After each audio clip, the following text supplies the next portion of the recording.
नमस्कार दोस्तों, आज बताने वाला हूं कि ITR 5 ऑनलाइन कैसे फाइल करेंगे। अब तक आपने समझा कि ITR 5 ऑफलाइन एक्सेल यूटिलिटी का यूज़ करके कैसे फाइल करना होता है। आज की वीडियो में ऑनलाइन बताने वाला हूं। इससे पहले गवर्नमेंट ने पुराने एक्ट के अंदर भी ITR 5 को ऑनलाइन किया नहीं, क्योंकि ITR 5 बहुत बड़ा है, शेड्यूल बहुत सारे हैं उसके अंदर। ये partnership firm, LLP, society, NGO सबके लिए होता है। ठीक है, तो ITR 5 ऑनलाइन गवर्नमेंट ने इस साल से कर दिया है। ऑनलाइन ITR 5 कैसे फाइल करना है पूरा डिटेल में प्रोसेस बताने वाला हूँ, तो चलिए समझेंगे। सबसे पहले आपको फाइल पे जाना है और यहाँ से इनकम टैक्स रिटर्न और फाइल इनकम टैक्स रिटर्न पे जाएंगे। असेसमेंट ईयर 26-27 ले लिया, ऑनलाइन ले लिया, कंटिन्यू कर दिया। ठीक है, स्टार्ट न्यू फाइलिंग कर रहा हूँ। नई फाइलिंग करनी है मेरे को। देखिए, मैं जो फाइल करने जा रहा हूँ एक पार्टनरशिप फर्म के लिए फाइल करने जा रहा हूँ। जैसे पार्टनरशिप फर्म की फाइलिंग होगी वैसे ही LLP की होगी, वैसे ही सोसाइटी की होगी और NGO की होगी। तो अदर्स पे क्लिक करके यहाँ पे आप सिलेक्ट कर सकते हैं कि ITR 5 जो फाइल कर रहे हैं आप इनमें से क्या है। तो मैं यहाँ इनमें से पार्टनरशिप फर्म हूँ, ये ले लिया। अगर आप LLP होते हैं तो LLP लेंगे। ठीक है, एसोसिएशन ऑफ पर्सन होते हैं AOP तो ये लेंगे, और आर्टिफिशियल जुडिशियल पर्सन है तो ये लेंगे। मैं यहाँ पे ये सिलेक्ट कर रहा हूँ पार्टनरशिप। देखिए, सोसाइटी और NGO केस में AOP होता है, LLP के केस में ये सिलेक्ट करना होता है। बाकी लोकल अथॉरिटी के लिए ये और AGP के लिए ये लेना होगा। कंपनी एक्ट में अगर कोई रजिस्टर्ड है एज पर सेक्शन 2 सेक्शन 17 के अकॉर्डिंग ये सिलेक्ट करना होगा। तो मैं पार्टनरशिप फॉर्म के लिए कर रहा हूँ तो पार्टनरशिप फॉर्म सेलेक्ट कर लिया, प्रोसीड पे क्लिक करूँगा। ITR फॉर्म देख सकते हैं 5, पहले 4 आता था ओनली, अभी 5 आ गया। और यहाँ प्रोसीड विद ITR 5 पे ओके करूँगा। वही सेम 3 स्टेप्स फॉलो करने होते हैं।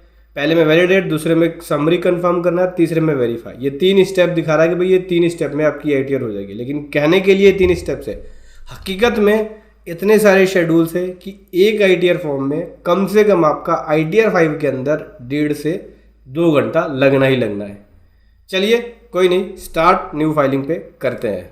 देख सकते हैं टोटल 22 शेड्यूल है। अपने अकॉर्डिंग शेड्यूल घटा बढ़ा सकते हो।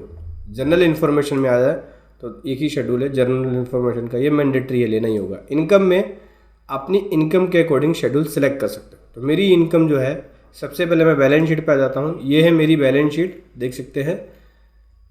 ये ध्यान रखना, नॉन कॉर्पोरेट एंटिटी के अंदर 2 ईयर की कंपैरिजन वाली बैलेंस शीट बनेगी, जैसे कि मैंने बना रखी है। यहाँ पे प्रीवियस ईयर का है और ये करंट ईयर का है। ठीक है, ये बैलेंस शीट है, ये प्रॉफिट एंड लॉस अकाउंट है, और ये इससे रिलेटेड नोट्स है। ठीक है, जो इसके शेड्यूल्स होते हैं, शेड्यूल नोट्स होते हैं, वो है ये। तो बेसिकली मेरी इनकम बिजनेस एंड प्रोफेशन से है। तो हाउस प्रॉपर्टी से इनकम पूछ रहा है, नहीं है। कैपिटल गेन नहीं है। अदर सोर्स की इनकम भी नहीं है। स्पेशल रेट की इनकम भी नहीं है। और इन्फॉर्मेशन रिगार्डिंग पार्टनरशिप फॉर्म, हाँ ये रहेगा मेरा पार्टनरशिप फॉर्म के रिगार्डिंग।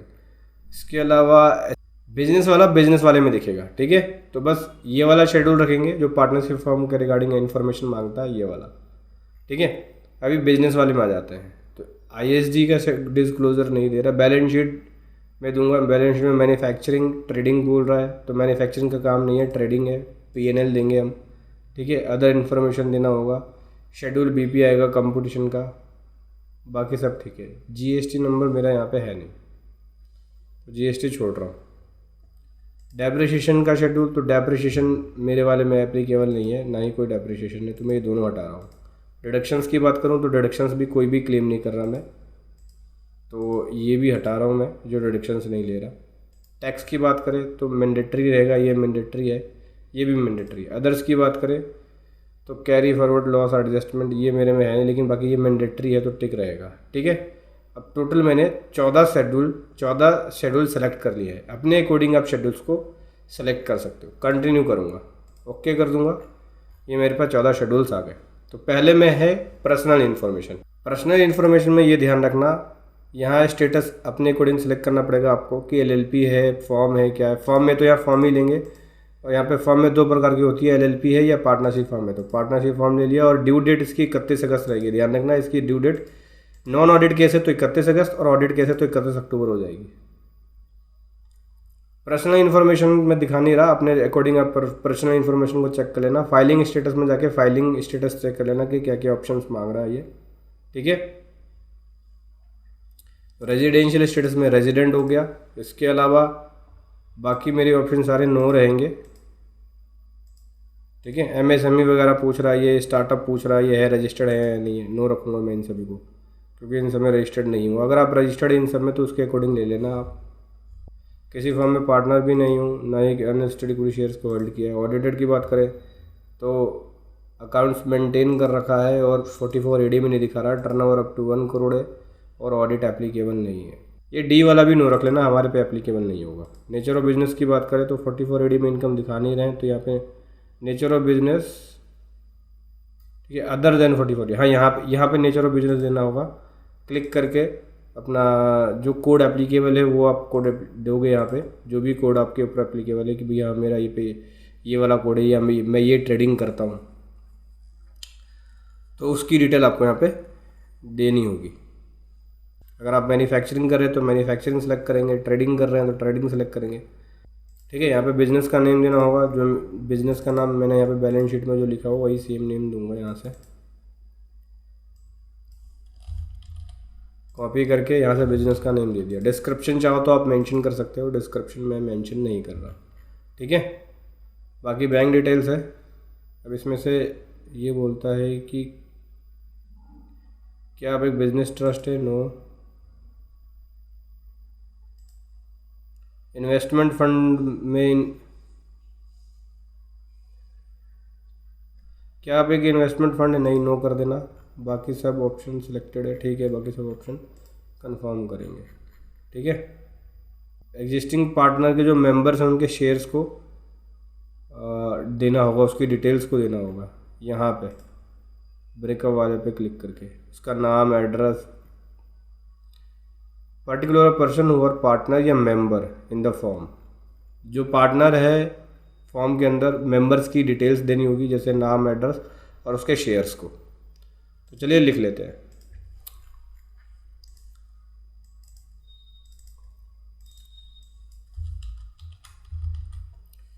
ये वाला शेड्यूल मैं दिखा नहीं रहा, आप इसको फिल कर लेना और सेव कर लेना। उसके बाद दोस्तों यहाँ से कंफर्म कर देंगे। कंफर्म करने के बाद मेरी पहली इन्फॉर्मेशन यानी जर्नल इन्फॉर्मेशन चली गई है सारी। बैलेंस शीट की इन्फॉर्मेशन पूछेगा। चलिए बैलेंस शीट की इन्फॉर्मेशन में सोर्स ऑफ फंड पे आ जाते हैं, जो कि बैलेंस शीट से फिल करना होगा। सबसे पहले आ गया कैपिटल अकाउंट, यहाँ पे आ जाएंगे, ठीक है। यहाँ से मैं कैपिटल अकाउंट की डिटेल ले लूँगा। तो ये रही मेरे पास कैपिटल अकाउंट 117,720 117,720 कैपिटल अकाउंट दे दिया, ठीक है। आप चाहो तो ठीक है, कैपिटल अकाउंट दे दिया। उसके बाद लाइबिलिटी के अंदर और है अदर करंट लाइबिलिटी है। इसके अलावा और यहाँ क्या क्या मांगा है, डेफर्ड टैक्स, एडवांस, नहीं ये सब कुछ नहीं है। एप्लीकेशन ऑफ फंड आ जाते हैं, ठीक है। यहाँ एप्लीकेशन ऑफ फंड में एसेट्स की डिटेल मांगेगा। चलो देख लेते हैं क्या क्या है। फिक्स एसेट्स, करंट एसेट्स, ये सब है। तो नॉन करंट एसेट्स में इंटेंजिबल एसेट्स है। इंटेंजिबल एसेट्स का ऑप्शन तो यहाँ पे है नहीं। एक काम करते हैं, इसको नॉन करंट एसेट्स के अंदर फिक्स एसेट्स के कैटेगरी में ही रिपोर्ट कर रहा हूँ मैं। कितना अमाउंट है, 13,500, ठीक है। फिक्स एसेट्स पे डेप्रिसिएशन लगता है, कोई बात नहीं। ये ऐसी एसेट्स है जो इंटेंजिबल है। टेंजिबल एसेट्स होती है तो उस पर डेप्रिसिएशन लगेगा, इंटेंजिबल पे डेप्रिसिएशन नहीं लगता, ठीक है। तो ये इंटेंजिबल में ले लिया। उसके अलावा आगे बात करें तो कैश एंड बैंक है, जो कि करंट एसेट्स का पार्ट है। तो यहाँ से करंट एसेट्स आ जाएगा। स्टॉक वगैरह पूछ रहा है, स्टॉक तो कुछ है नहीं हमारा। बाकी नीचे कैश एंड बैंक पूछ रहा है, ये रहा। कैश और बैंक सेपरेटली देना होगा, इसके लिए नोट नंबर 17 देखेंगे। नोट नंबर 17 यहाँ से मिलेगा, ये रहा 17, जहाँ पे 27,000 तो करंट अकाउंट में यानी बैंक अकाउंट में 27,000 आ गया। और कैश है यहाँ पे 1,21,720 121,720 121,720, ठीक है। चलिए लोन एडवांस हो गया। इसके बाद करंट लायबिलिटी आ गया, आउटस्टैंडिंग अदर्स आ गया, अदर लाइबिलिटी आ गई, या अदर पेबल आ गया। तो अदर पेबल में ये रिपोर्ट करूँगा मैं, ऊपर वाला बैलेंस शीट में आ जाओ, ये रहा, ये मेरा है ट्रेड पेबल है वैसे, तो करंट सेंट्री क्रेडिटर में जाएगा 52,510, ये रहा। आउटस्टैंडिंग मोर देन 1 ईयर, ये अदर्स वाला, तो अदर्स में रिपोर्ट करूँगा क्योंकि 1 साल से ज़्यादा का आउटस्टैंडिंग नहीं है मेरा, ये 52,510। अगर 1 साल से ज़्यादा वाला होता है तो यहाँ रिपोर्ट करेंगे क्रेडिटर। ऐसे क्रेडिटर जो 1 साल से ज़्यादा उसको यहाँ रिपोर्ट करेंगे, 1 साल से कम वाले को यहाँ रिपोर्ट करेंगे। ठीक है, अभी करेंगे सेव। तो देखो यहाँ पे सोर्स ऑफ फंड 1,17,720 और एप्लीकेशन ऑफ फंड 19,710। इसमें और क्या रह गया, अदर करंट एसेट्स रह गया। अदर करंट एसेट्स रिपोर्ट कर देते हैं, करंट एसेट्स में चला जाएगा। Current assets, inventory, stores, others, ये रहा। अदर करंट एसेट्स है 8010। ठीक है, अब करते हैं सेव। तो देखो एप्लीकेशन ऑफ फंड 1,17,720 और सोर्स ऑफ फंड 1,17,720। तो बैलेंस शीट का एसेट और लायबिलिटी इक्वल हो गया यहाँ पे। कंफर्म कर देंगे। ट्रेडिंग अकाउंट के बारे में बोल रहा है, तो यहाँ से P&L पे आ जाऊँगा। ट्रेडिंग अकाउंट में मेरा ये है revenue from operation 17,000। Trading account में आ जाऊँगा, रेवेन्यू फ्रॉम ऑपरेशंस, तो सर्विस का है या गुड्स का है उसकी अकॉर्डिंग आपको देना होगा। तो सर्विस का है मेरा, ये 70,000 का है, ये ले लिया मैंने, यहाँ पे कंफर्म कर दिया। स्टॉक वगैरह कुछ है नहीं, एक्सपेंसेस है मेरे। कंफर्म करूँगा, आगे बढ़ूँगा, P&L में चलेंगे। ठीक है, P&L में आ जाते हैं। एक्सपेंसेस है तो डेबिट होगा P&L में, डेबिट पे क्लिक करके यहाँ एक्सपेंसेस दे सकते हो। क्योंकि एक्सपेंसेस की लिस्ट आपको यहाँ से मिलेगी, इस पर क्लिक करोगे तो ये देख सकते हैं 25 नंबर शेड्यूल पे अदर एक्सपेंसेस है, ये रहा, जहाँ पे 16,000 तो प्रोफेशनल फीस है और 15,000 मिसलेनियस एक्सपेंसेस है। तो 16,000 प्रोफेशनल फ़ीस यहाँ पे आ जाएंगे। इंश्योरेंस कंपनी प्रोफेशनल फ़ीस, ये रहा 16,000 प्रोफेशनल फीस यहाँ डाल दिया और 15,000 मिसलेनियस एक्सपेंसेस। इसको हम काम करते हैं अदर एक्सपेंसेस में शो कर देते हैं। इसको मिसलेनियस एक्सपेंसेस के रूप में कर सकते हैं। कितना है, 15,000। ठीक है, 15,000 हो गया। सेव पे क्लिक करेंगे तो देख सकते हैं टोटल इनकम जो है 39,000 हो गई और P&L के अकॉर्डिंग भी यही 39,000। अब आगे बढ़ेंगे, कंफर्म करेंगे। इनकम मेरी 39,000 पे हो गई बिजनेस एंड प्रोफेशन से। अदर इन्फॉर्मेशन में बोलता है कोई चेंजेस करें आपने, अकाउंटिंग मेथड क्या है, तो मर्केंटाइल है यहाँ पे। अकाउंटिंग मेथड में कोई चेंजेस नहीं है, बाकी सब ओके। बस सेव पे क्लिक करके आगे बढ़ जाओ। शेड्यूल बीपी कंप्यूटेशन कर रहा है तो बोल रहा है बिजनेस से 39,000 का आपका इनकम बना है, जो प्रॉफिट है वो 39,000, इसकी वजह से इनकम आपकी ये बनी है। ठीक है, आगे बढ़ जाते हैं। कोई कैरी फॉरवर्ड लॉसेस होगा करंट ईयर का तो वो बता रहा है, लॉस कुछ है नहीं मेरा, 39,000 की मेरी इनकम है। ब्रॉड फॉरवर्ड लॉसेस पीछे से कुछ तो नहीं आ रहा, नहीं पीछे से कोई लॉस नहीं आ रहा। फिर कैरी फॉरवर्ड लॉसेस ये भी नहीं है। ठीक है, ये वाला कैरी फॉरवर्ड लॉस को एडजस्ट करता है और ये कैरी फॉरवर्ड करता है, और ये पीछे वाला पीछे से कोई लॉस आ रहा है तो उसको लेके आएगा। शेड्यूल AMT की बात करें तो यहाँ पे कुछ मिनिमम अल्टरनेटिव टैक्स बनता है, कुछ मिनिमम यहाँ पे टैक्स बनता है आपका। ठीक है, 115 JD के अकॉर्डिंग, तो मेरा यहाँ पे एप्लीकेबल नहीं है मेरे ऊपर, तो मेरे पे बनेगा नहीं है। IF की बात करें तो detail of partnership, partnership forms की डिटेल पूछेगा। Number of form in which you are partner, तो भाई किसी फॉर्म के अंदर पार्टनर नहीं है, ये मेरी पार्टनरशिप फॉर्म है और ये फॉर्म किसी और पार्टनरशिप फॉर्म में पार्टनर नहीं है, इसलिए इसको कंफर्म कर लेना। अगर आप कोई पार्टनरशिप फॉर्म किसी दूसरे पार्टनरशिप फॉर्म में पार्टनर होती है तो फिर उसकी इन्फॉर्मेशन डालनी होती है। कंप्यूटेशन ऑफ टोटल इनकम की बात करें तो 39,000 की इनकम है और ये टोटल इनकम मेरी 39,000 मानी जाएगी। टैक्स पेड की बात करें तो मैंने सेल्फ असेसमेंट टैक्स 39,000 का जमा करा रखा है। मैं यहाँ पे चलान की डिटेल्स को भरूँगा, 018-0002 है और ये जमा आज ही कराया मैंने। ठीक है, लर्निंग पर्पज़ के लिए मैं आपको बता रहा हूँ खाली। ये 15,000 का मेरा टैक्स जमा हुआ है। ठीक है, कन्फर्म पे क्लिक कर देंगे। अगर आपने कोई टैक्स जमा है तो क्लिक करेंगे, नहीं कराया है तो फिर टैक्स जो बनेगा वो पे करना पड़ेगा। अब देख लेते हैं। टोटल टैक्स पेबल 12,168 बना है, 15,000 पे कर दिया, 13,000 टोटल लाइबिलिटी बनेगी, सेस वैसा कर लगा के 15,000 पे कर दिया, 1,600 रुपये का रिफंड आ जाएगा। कन्फर्म पे क्लिक करेंगे, प्रोसीड टू वेरिफिकेशंस।